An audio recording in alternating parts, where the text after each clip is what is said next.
ఎగరవేయలేదు. ఎక్కడా ఏమీ ఇబ్బంది పడకుండా ఇక మాట్లాడేటువంటి విద్య హనుమంతుడొక్కడికే తెలుసు. శబ్ద బ్రహ్మాన్ని తెలిసినవాడు ఈయనొక్కడే.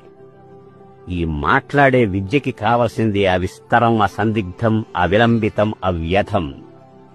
ఎప్పుడైనా సరే ఎవరైనా సరే మాట్లాడుతున్నారో అంటే ప్రప్రథమంగా ఏరా వెళ్ళిన పని ఏమైంది అంటే తక్షణం ఏమైందో చెప్పాలి తప్ప నేను బయలుదేరానా అండి, దారిలో లారీ బస్సు ఢీకొన్నా ఇవన్నీ చెప్పరు.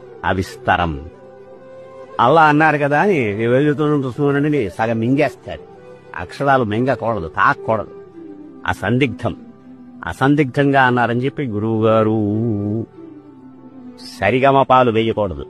అవిలంబితం, ఇంక ఇవన్నీ బాగానే ఉన్నాయి. అవ్యథం, మనం మాట్లాడుతుంటే మన గుండెకాయలు బద్దలై ఎదుటివాడి చెవులు బద్దలవ్వకూడదు.